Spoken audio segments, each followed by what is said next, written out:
Hello viewers, welcome back to field bus. So இன்றைக்கி வீடியோவில் நம்ம என்ன பார்க்க போகிறோம் அப்படின்னா, நான் எப்படி அந்த $9,000 ப்ராஃபிட் மேட் பண்ணேன் அப்படிங்கிறதையும் பார்த்துட்டு அதை சார்ட் வைஸ் பார்ப்போம். ஓகேவா? ஸோ சார்ட் அனலைஸ் பண்ணுவோம், நம்ம எப்படி அந்த $9,000 மேட் பண்ணேன் அப்படிங்கிறத பார்ப்போம். ஸோ அதுக்கு முன்னாடி வீடியோவில் நான் சொல்லிக்கிற விஷயம் இந்த பழைய விஷயம்தான், ரிப்பீட்டடாக இதை சொல்லிக்கிட்டே இருப்பேன். ஃபுல்லாக கற்றுக்கிற வரைக்கும் மார்க்கெட்டில் கை வச்சிடாதீங்க. ஓகே, ஸோ நம்ம ஒரு ரீகால் பண்ணுவோம். ஓகேவா? ரீகால் ஒன்று பண்ணுவோம். ஸோ உங்களுக்கு கை டேப் ஏற்றி, ஓகே, என்னென்ன அக்சசரிஸ் தேவை அப்படிங்கிறத சொல்லி, அதில் எப்படி ஆட் பண்ணணும் அப்படிங்கிற விஷயத்த சொல்லி, மார்க்கெட்டில் சப்போர்ட் அண்ட் ரெசிஸ்டன்ஸ் லைன் எப்படி போடணும், மார்க்கெட்டில் பேசிக் கேண்டில் ஸ்டிக்ஸ் எப்படி இருக்கும், மார்க்கெட் எப்போ ஓப்பன் ஆகும் க்ளோஸ் ஆகும் அப்படிங்கிற இந்த அவுட்டர் லைன்லாம் இப்போ தான் முடிச்சிருக்கோம். ஓகேவா? ஸோ நெக்ஸ்ட் விஷயம் என்ன அப்படின்னு பார்த்தீங்கன்னா, மார்க்கெட்டோட எக்ஸ்பைரி டேட் பார்த்துருக்கோம். ஓகே, எக்ஸ்பைரி ஒரு வியாழக்கிழமை, வியாழன் எக்ஸ்பைர் ஆகும், 5 நாள் மார்க்கெட் இருக்கும். இப்படிங்கிற இந்த விஷயங்கள் எல்லாத்தையும் பார்த்துட்டு வந்திருக்கோம். ஸோ இப்போ நம்ம அடுத்தது என்ன பார்க்க போகிறோம் அப்படின்னு பார்த்தீங்கன்னா, இன்றைக்கி இந்த 9,000 எப்படி மேட் பண்ணேன் அப்படிங்கிறத சார்ட்டில் பார்ப்போம். ஃப்ளக்சுவேஷன். ஓகே, ஃப்ளக்சுவேஷன்னா என்ன அப்படிங்கிறத பார்க்க போகிறோம். இப்போ பேசிக்காக மார்க்கெட் காலையில் 9:15 ஸ்டார்ட் ஆகுது. ஓகேவா? ஸோ மார்க்கெட் ஸ்டார்ட் ஆகிட்டு ஒரு நாளைக்கு மார்க்கெட்டில் 4 செஷன் இருக்குது. நல்லா தெரிஞ்சுங்க. காமனாக இந்த 4 செஷன் ஆவரேஜாக எப்பொழுதுமே வந்துடும். 9:15லேருந்து 9:45 இல்லை 10, ஓகே, 45 வச்சுக்கணும், 45 வரைக்கும் ஃப்ளக்சுவேஷன் அதிகமாக இருக்கும். என்ன ஃப்ளக்சுவேஷன்னா என்ன அப்படின்னு பார்த்தீங்கன்னா, ஏற்ற இறக்கம். திடீர்னு காலுக்கு போகும், அப்புறம் புட்டுக்கு வரும். ஆனால் ஒரு பேட்டர்ன் படி தான் வரும். ஓகேங்களா? ஒரு காலுக்கு போகும், புட்டுக்கு வரும். ஓகே, ஸோ புட்டுக்கு போகும்போது நல்லா ஸ்பீடாக இறங்கும், ஸ்பீடாக காலுக்கு ஏறும். அப்படிங்கிற இந்த ஃப்ளக்சுவேஷன் ரொம்ப அதிகமாக இருக்க நேரம் என்ன அப்படின்னு பார்த்தீங்கன்னா, 9:15லேருந்து 9:40 வரைக்கும். ஓகே, ஸோ அதுக்கப்புறம் என்ன, ஒரு 10லேன்னு வச்சுக்கங்களேன், 10லேருந்து ஒரு 11 மணி வரைக்கும் பார்த்திங்கன்னா ட்ரெண்டு செட்டிங். மார்க்கெட் ஒரு ட்ரெண்டில் வரும். ஓகே, இன்றைக்கி மார்க்கெட் அப் ட்ரெண்டில் இருக்குது, போகுது, லோவர் ட்ரெண்டில் போகுது. இந்த மார்க்கெட்டில் இன்றைக்கி நம்ம கால் ஆப்ஷன் மட்டும் எடுக்கலாம், புட் ஆப்ஷன் மட்டும் எடுக்கலாம் அப்படிங்கிற ஒரு செக்மெண்ட்டை கொடுக்கறது 10லேருந்து ஒரு 12, அதிகபட்சம் 12 வரைக்கும். ஸோ 12லேருந்து 2:30 வரைக்கும், 2:45 வரைக்கும் சைடு வேஸ்ன்னு சொல்லுவாங்க. சைடு வேஸ்னால் மார்க்கெட் மேலே இறங்காது, கீழே இறங்காது, ஒரு சைடாகவே போயிட்டுருக்கும். அதில் நம்ம லாபம் சம்பாதிக்க முடியாது, நஷ்டம்தான் ஆகும். அதில் நம்ம மார்க்கெட்டில் அந்த நேரத்தில் நம்ம மார்க்கெட்டில் கையே வைக்கக்கூடாது. ஓகே, எந்த என்ட்ரியுமே கொடுக்கக்கூடாது. ஸோ இது ஒரு அவுட்லைனாக உங்களுக்கு நான் சொல்லிக்கிட்டு இருக்கேன். ஓகே, பிகினர்ஸுக்கு ஒரு அவுட்லைனாக மனசில் இதை வாங்கி போட்டுக்கோங்க. சைட்வேஸில் போகும், மறுபடியும் 3 ஆரம்பிக்குது பாருங்கள். 3லேருந்து அந்த 3:30, காலையில் எப்படி 9:15லேருந்து அந்த 9:40 வரைக்கும் அதே சேம் பேட்டர்னில் மறுபடியும் வந்துடும். ஃப்ளக்சுவேஷன் அதிகமாக இருக்கும். ஸோ இப்படி தான் மார்க்கெட் ஓகே பிரியுது. செக்மெண்ட் இந்த மாதிரி தான் பிரியுது. 4ஆக உங்களுக்கு செக்மெண்ட் பிரியுது. ஓகேவா? ஸ்டார்டிங்கில் ஃப்ளக்சுவேஷன் அதிகமாக இருக்கும், ட்ரெண்டு செட் ஆகும், சைடு வேஸில் போவோம், மறுபடியும் ஃப்ளக்சுவேஷன் அதிகமாக இருக்கும். இப்படி தான் ஒரு நாள் மார்க்கெட் ஆவரேஜாக போகும். ஓகேவா? பேசிக்காகவே 5 நாளில் மார்க்கெட்டில் இந்த 4 செக்மெண்ட்டையும் நம்ம பார்த்துடலாம். ஒவ்வொரு நாளுமே இந்த 4 செக்மெண்ட்டையும் பார்ப்போம். ஓகேவா? இது ஒரு காமன் ஃபேக்டர், ஒரு 80%. சில நேரங்களில் மார்க்கெட்டு காலையில் 9:15லேருந்து 3:30 வரைக்குமே சைடு வேஸ்லேயே கூட போகும். ஓகேவா? சில நேரங்களில் மார்க்கெட்டில் ஃபுல்லாகவே ஃப்ளக்சுவேஷன்லேயே இருக்கும். ஓகே, பட் இதெல்லாம் ரேர் கேஸ். ஓகே, ஒரு மாதத்தில் 4 நாள் இது நடக்கிற ஒரு வாய்ப்புகள் இருக்கும். ஓகேவா? ஸோ மார்க்கெட் என்னென்ன மாதிரியான வகையில் போகும், காலையில் ஆரம்பித்ததுலேருந்து நம்ம நினைக்கிற மாதிரி காலையிலேருந்து ஒரு புட் ஆப்ஷன் எடுக்கிறோம், மேலே போகுது, ஓகே, அப்புறம் ஒரு கால் ஆப்ஷன் எடுக்கிறோம், கீழே இறங்குது, அந்த மாதிரி போகாது. ஓகே, இது நல்லா பேசிக்காக தெரிஞ்சுங்க. ஸோ மார்க்கெட்டில் நீங்கள் இன்றைக்கி எதுக்காண்டி இந்த விஷயத்தை நான் சொல்கிறேன்னா, மார்க்கெட்டில் கை வைக்காமல் இருக்கிற அதுதான் கரெக்டான டிசிஷன் அப்படின்னு சில நாட்கள் இருக்குது. ஓகே, அதை நீங்கள் தெரிஞ்சுக்கணும். சைட்வேஸில் போகிறப்பெல்லாம் நீங்கள் பார்த்திங்கன்னா மார்க்கெட்டில் கையே வைக்கக்கூடாது. இன்றைக்கி மார்க்கெட் பெரிய ஃப்ளக்சுவேஷனே இல்லை, ஏற்ற இறக்கமே இல்லை அப்படிங்கிறது அந்த 10லேருந்து 11, 12 வரைக்கும் உங்களுக்கு தெரிஞ்சிடும். ஓகேவா. அதுக்கப்புறம் சும்மா ஒரு ட்ராப்புக்காண்டி ஒரு ஏற்றம் இறக்கம் கொடுப்பாங்க. ஓகேவா. ட்ராப்னால் வந்து நம்ம திசை திருப்பி விடுறதுக்காண்டி டக்குன்னு வந்து ஒரு கால் ஆப்ஷன் எடுத்து விடுங்க, ஒரு பெரிய ஒரு மூமெண்ட்டே இருக்காது. ஓகேவா. ஸோ மார்க்கெட் வந்து நீங்கள் மெயினாக தெரிஞ்சிக்க வேண்டிய விஷயந்தான், மார்க்கெட் எப்பொழுதுமே ஒரே மாதிரி சீராக போகாது. இந்தந்த ஃபார்மேட்டில் போகும், சைடு வேஸில் போகும். ஓகே, ட்ரெண்ட் செட்டப் படி போகும், ஃப்ளக்சுவேஷன் அதிகமாக இருக்கும். ஓகே, இந்த மாதிரி மார்க்கெட் வந்து மாற்றத்தை வந்து அது வந்து நம்மள்ட்ட காட்டிக்கிட்டே இருக்கும். இது இன்றைக்கி வந்து இப்போ நம்ம அதனால் என்னென்னா இதில் பேசிக்கான காமன் சென்ஸ் என்ன அப்படின்னு பார்த்தீங்கன்னா, மார்க்கெட் டெய்லியுமே நீங்கள் வாட்ச் பண்ணணும். இப்போ இன்றைக்கி வந்து மார்க்கெட் வந்து சைட்வேஸில் போயிருக்குன்னா அப்போ நாளைக்கு வந்து நீங்கள் ஏதோ ஒரு ஃப்ளக்சுவேஷன் எதிர்பார்க்கலாம். இன்றைக்கி நீங்கள் மார்க்கெட்டை பார்த்துருந்தா தான் நாளைக்கு அந்த விஷயம் நீங்கள் பண்ண முடியும். ஓகே, இன்றைக்கி நீங்கள் மார்க்கெட்டை பார்க்காமலே நாளைக்கு போயிட்டு சரி இன்றைக்கி மார்க்கெட்டில் போய் நம்ம உட்காந்து நம்ம இன்றைக்கி வந்து ஒரு 500 ரூபா பணம் எடுத்துடலாம் அப்படின்னு நீங்கள் ஒரு ஃபோக்கஸில் போகும்போது அன்றைக்கி சைட்வேஸில் போட்டால் நீங்கள் என்ன பண்ணுவீங்க? ஓகே, சரி காலையில் 9:15 10 ஒரு 3:30 வந்து நீங்கள் பார்க்க முடியல, மார்க்கெட்டை பார்க்க முடியலாட்டி கூட அன்றைக்கி மார்க்கெட் முடிஞ்சதுக்கப்புறம் நீங்கள் வந்து மார்க்கெட்டை வந்து ஒரு ஜஸ்ட் ஒரு ஓவர் வியூவாக பார்த்துடணும். இன்றைக்கி மார்க்கெட் சைட்வேஸில் போயிருக்கு, நாளைக்கு வந்து நம்ம சைட்வேஸ் கொஞ்சம் ஃப்ளக்சுவேஷன் இருக்கும், அப்போ நாளைக்கு நம்ம வந்து ஒரு பிளான் பண்ணி ஒரு 500 ரூபா தூக்கலாம், ஒரு 600 ரூபா தூக்கலாம் அப்படிங்கிற ஒரு முடிவுக்கு வரலாம். ஒரு வெற்றியை நோக்கி உங்கள் ப்ராபபிலிட்டி கொஞ்சம் அதிகமாக போகும். ஓகே, ஸோ அதனால் இன்றைக்கி நீங்கள் தெரிஞ்சுக்கிட்ட விஷயம் என்னென்னா, வாரத்தில் 5 நாள் மார்க்கெட் வந்து ஒரே மாதிரி போகாது. ஒரு நாள் சைட்வேஸில் போகலாம், 5 நாள் ஒரு நாள் வந்து சைட்வேஸில் போகலாம்.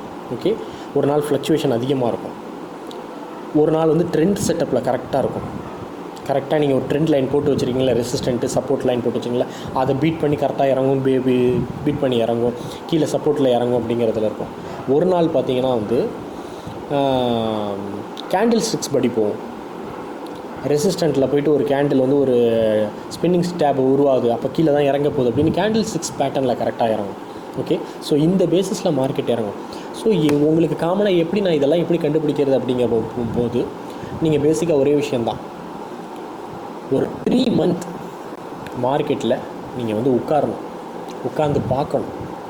மார்க்கெட் எப்படி போகுது, இன்றைக்கி இப்படி போகுதா, இதில் எப்படி நான் ப்ராஃபிட் பண்ணுறது அப்படிங்கிறத நீங்கள் யோசித்து நீ பண்ணிக்கணும். இல்லையா ஒரு கிளாஸ் போகணும், ஒரு வெண்டார் வச்சு நீங்கள் கிளாஸ் போகணும். எப்படி நான் போயிட்டு வந்தோன்னா அது மாதிரி நீங்களும் ஒரு கிளாஸ் போயிட்டு வரணும். ஓகே, ஸோ இதெல்லாம் பண்ணணும்னா என்ன அப்படிங்கும்போது நமக்கு வந்து ஒரு ஃபினான்ஷியல் ஃப்ரீடம் கிடைக்கும். ஓகே, அந்த ஃப்ரீடம் வந்து ஒரு சூப்பரான ஃப்ரீடம். ஒரு சும்மா உட்காந்துருக்க நேரத்தில் அதான் நான் எப்பொழுதுமே ஷார்ட்ஸ் போடுவோம் பாருங்கள். நான் காலையில் முடித்த உடனே அன்றைக்கி என்ன ப்ராஃபிட்டுங்கிறது வந்து நான் உங்களுக்கு ஷார்ட்ஸில் போடுறேன். ஆக்சுவலாக இந்த மாதிரி போடக்கூடாது. ஓகேவா, அதுக்கு ஏதோ ஒரு ரூல். அதனால தான் நம்ம வீடியோ ஸ்டார்டிங்கில் வந்து நான் டிஸ்க்ளைமர்லாம் போட்டு இதெல்லாம் பண்ணுறேன். ஓகே, அது யூடியூபோட ரூல், என்எஃப்சியோட ரூல் இதெல்லாம் ஒரு பக்கம் இருந்தாலும் உங்களுக்கு காமனாக இதெல்லாம் சொல்லிடணும். ஏன்னா உங்களுக்கு வந்து ஒரு தூண்டுதலை வந்து ஓகே ஒரு 1000 ரூபா எடுக்கிறாரு, நம்மளும் ஒரு 1000 ரூபா எடுத்து பார்க்கலாம், உள்ளே போய் ஒரு கால் ஆப்ஷன் வாங்கி பார்க்கலாம், ஒரு புட் ஆப்ஷன் வாங்கி பார்க்கலாம் அப்படின்னு போகும்போது எடுத்துட்டிங்கன்னா லக்கு, எடுக்காமல் போயிட்டிங்கன்னா எடுத்தாலுமே ஆபத்து தான். ஒரு தடவை எடுத்துட்டிங்கன்னா ஓகே அடுத்த தடவை எடுக்கலாம் அப்படின்னு சொல்லிட்டு எடுத்துகிட்டே இருக்க தோணும். ஒரு தடவை எல்லாத்தையும் அது வந்து வாஷ் அவுட் ஆக்கிடும் உங்களை. ஸோ அதனால தான் நான் மறுபடியும் சொல்கிற வேண்டிய விஷயங்கள், அவுட்லைனை முதல்ல தெரிஞ்சுக்கங்க. இன்னும் நம்ம சப்ஜெக்ட்குள்ளே போகலை. ஓகே, அவுட்லைனை முதல்ல தெரிஞ்சுக்கங்க. இதெல்லாம் இருக்குது அப்படின்னு தெரிஞ்சுக்கிட்டு அதுக்கு இண்டிவிஜுவலாக ஸ்ட்ராங்காக ஆக வேண்டிய சேனல்ஸ்லாம் இருக்குது, அதெல்லாம் நான் சஜஸ்ட் பண்ணுறேன். ஓகே, ஸோ இன்றைக்கி நான் 900 ரூபா எப்படி எடுத்தேன் அப்படிங்கிறத நம்ம பார்த்துடலாம். ஓகேவா, ஸோ நம்ம சார்ட்டுக்குள்ளே போகலாம். இப்போ முதல்ல நம்ம வந்து குரோம் போயிட்டு ட்ரேடிங் வியூ போயிடுவோம். ட்ரேடிங் வியூ போயிட்டு Nifty 50 chart. Okay, Nifty chart போய்ட்டோம். ஸோ இன்றைக்கி மார்க்கெட்டில் நான் எந்த இடத்துல வந்து ஒரு 900 ரூபா அமௌண்ட் எடுத்தேன் அப்படிங்கிறத பார்க்கலாம். ஸோ சார்ட்டில் வந்து இன்றைக்கி டேட்டு போயிடுவோம். ஓகே, இன்றைக்கி டேட்டு. ஓகே, ஸோ கரெக்டாக பாருங்கள், மார்க்கெட்டை பாருங்கள். நான் இன்றைக்கி சொன்ன மாதிரி 9/15 ஓகே, இது 25ஆம் இன்றைக்கி நடந்த மார்க்கெட்டு, 21ஆம் ஓகே, 25ங்கிறது வருஷம். Okay, right. 9/15 ஒரு ஃப்ளக்சுவேஷன் பயங்கரமாக இருக்கும். ஓகேங்களா, சட்டுன்னு ஏறும், சட்டுன்னு இறங்கும். ஓகே, ஸோ இதோட உச்சத்தில் நான் வந்து ஒரு லைன் போட்டுக்கிட்டேன், இது ரெசிஸ்டன்ட் லைன். ஓகே, அதே போல் இதோட பாட்டத்தில் ஒரு லைன் போட்டுக்கிட்டேன், இது சப்போர்ட் லைன். நல்லா தெரிஞ்சுக்கங்க. ஓகே,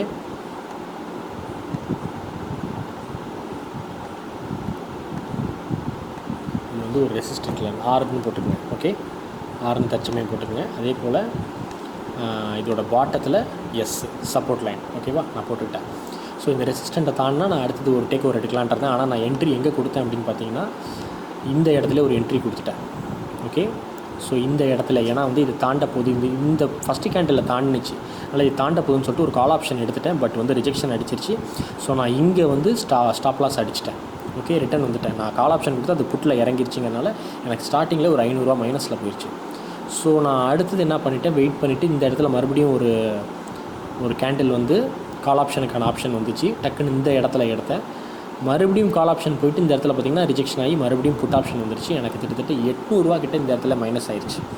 நான் காலையில் 9:26 800 மைனஸ் ஆகிட்டேன்.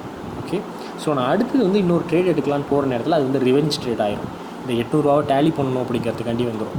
ஸோ அதனால் நான் வந்து வெயிட் பண்ணிட்டேன். ஸோ ட்ரெண்டை செட் ஆகட்டும், தாண்டட்டும்னு சொல்லிட்டு வெயிட் பண்ணிட்டேன். ஸோ நான் அடுத்த ட்ரேட் எப்போ எடுத்தேன் அப்படின்னு பார்த்திங்கன்னா 10 மணிக்கு நான் எடுத்தேன். ஓகே, 10:05 தான் நான் அடுத்த ட்ரேட். அது வரைக்கும் நான் வெயிட் பண்ணேன். இந்த ட்ரெண்டு தாண்டினதுக்கப்புறம், அந்த ரெசிஸ்டண்ட்டை தாண்டினதுக்கப்புறம் கூட நான் எடுக்கல. ஏன்னா இதுக்கப்புறம் இந்த 2 கேண்டில் ஸ்டிக் அப்புறம் 3வது இன்னொன்று வரட்டும்னு வெயிட் பண்ணேன். கரெக்டாக அதே மாதிரி 3வது வந்து புட்டில் வந்துச்சு. மறுபடியும் 4வது கால் ஆப்ஷன் வந்துச்சு. மறுபடியும் புட்டில் அப்படி இறங்கிருச்சு. 10 மணிக்கு நான் எந்த கன்ஃபர்மேஷனில் எடுத்தேன் அப்படின்னு பார்த்தீங்கன்னா வால்யூம் அப்படின்னு சொல்லிட்டு. இன்னும் நான் அந்த சப்ஜெக்ட் உங்களுக்கு நான் வரல. ஸோ இது வந்து ஒரு இண்டிகேட்டர். ஓகே, இண்டிகேட்டருங்கிற ஒரு சப்ஜெக்ட்டுக்கே நான் இன்னும் வரல.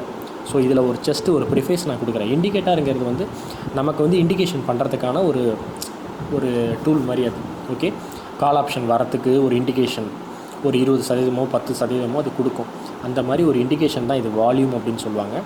இதில் பச்சை கலரில் டாப்பில் அடிச்சிருக்கு பாருங்கள். அடித்த உடனேயே அப்போ கால் ஆப்ஷனுக்கான ஒரு வால்யூம் வந்துருச்சு. நம்ம வந்து அது ஒரு சிக்னல்.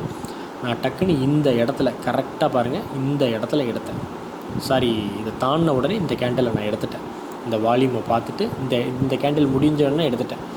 அதாவது 10:05 நான் எடுத்தேன். ஞாபகம் இருக்குது, 10:05 எடுத்துட்டேன். எடுத்து கொஞ்சம் மேலே போணுச்சு. அடுத்தது ஒரு ரிஜெக்ஷன் அடிச்சிச்சு.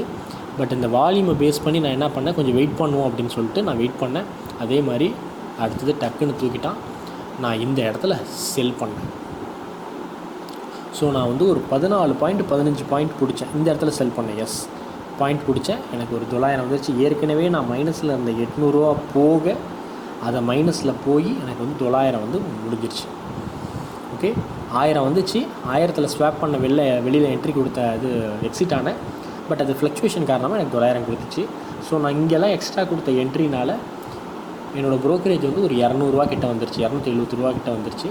ஸோ இந்த 900 ஒரு 291 மைனஸ் பண்ணேன். அப்போ எனக்கு ஒரு 600 சம்திங் வந்து அமௌண்ட் வந்து இன்றைக்கி வந்து ப்ராஃபிட் கிடச்சிச்சு. ஸோ இப்படி தான் பண்ணேன். ஸோ நான் இன்றைக்கி ஏற்கனவே சொன்ன மாதிரி பாருங்கள், ஒரு ஃப்ளக்சுவேஷன் வந்து இந்த இடத்துல நல்லா ஒரு ஃப்ளக்சுவேஷன் இருந்துச்சு. அடுத்தது பார்த்திங்கன்னா ஒரு ட்ரெண்ட் செட் ஆணுச்சு. 10 மணிக்கு ட்ரெண்ட் செட் ஆணுச்சு. கரெக்டாக இன்றைக்கி வந்து 10 மணிக்கெலாம் மார்க்கெட் 10:30 மார்க்கெட் முடிஞ்சிருச்சு. அதுக்கப்புறம் ஃபுல்லாக சைட்வேஸ். இதுதான் சைட்வேஸ்ன்னு சொல்லுவாங்க. அதை பாருங்கள், இதெல்லாம் கன்சாலிடேஷன் மார்க்கெட். அதாவது சைட்வேஸ். நீங்கள் சைட்வேஸ் வச்சுங்க, சைட்வேஸ்ன்னு சொல்லுவாங்க. இதில் வந்து நீங்கள் ப்ராஃபிட்டே பண்ண முடியாது. ஏன்னா டக்குன்னு இறங்குவான், ஒரு சின்னதாக இறங்குவான், ஏறுவான், சின்னதாக ஏறுவான். இதில் வந்து நீங்கள் ப்ராஃபிட்டே பண்ண முடியாது. ஓகே, ஸோ அதுக்கப்புறம் 12 மணி முடிஞ்சிச்சு. ஒரு மூமெண்ட் கொடுத்துருக்காங்க, ஒரு நல்ல ஒரு மூமெண்ட் கொடுத்துருக்காங்க. பட்டு இதிலலாம் வந்து நம்ம டயர்டாயிடுவோம். 12 மணிக்கெலாம் நம்ம மார்க்கெட்டில் உட்கார முடியாது, டயர்டாயிடுவோம். ஸோ அதுக்கப்புறம் அப்படியே போக ஃபுல்லாக சைட்வேஸ்லேயே கொண்டு வந்துட்டாங்க பாருங்கள். இதுக்கு தான் சைட்வேஸ் மார்க்கெட்டுன்னு சொல்லுவாங்க. ஃபுல்லாக சைட்வேஸ். இது வந்து இண்டிகேஷன். ஓகேங்களா, அதாவது புல்லிஷ் இண்டிகேஷன். ஓகே, ஸோ இதெல்லாம் இப்போதைக்கு தேவையில்லை உங்களுக்கு, இதெல்லாம் விட்டுருங்க. ஸோ வந்துட்டு அதுக்கப்புறம் நான் மறுபடியும் சொன்ன மாதிரி 3 மணிக்கு ஓகே, ஸோ 3 மணிக்கு மறுபடியும் ஒரு ஃப்ளக்சுவேஷன் சட்டுன்னு ஒன்று ஏற்றி ஒரு ஃப்ளக்சுவேஷன் கொடுப்பாங்க. ஸோ இந்த இடமும், அதாவது முடிகிற இடமும் ஸ்டார்டிங் ஆகிற இடமும் ஃப்ளக்சுவேஷனில் இருக்கும். ஆக்சுவலாக பிகினர்ஸ் ஆன நம்ம இந்த இடத்துல கை வைக்கக்கூடாது. ஓகே, லக்கில் வரும் இது அண்டர்ஸ்டாண்ட் பண்ணிக்கிறதுக்கு நமக்கு கொஞ்சம் டைம் வேணும். ஓகேவா, ஸோ நம்ம ட்ரெண்ட் செட் ஆனதுக்கப்புறம் இந்த மாதிரி 10 மணி மார்க்கெட்டில் தான் நம்ம கை வைக்கணும். ஓகே, ஸோ அவ்வளோதான். இன்றைக்கி இதை க்ளோஸ் பண்ணிப்போம்.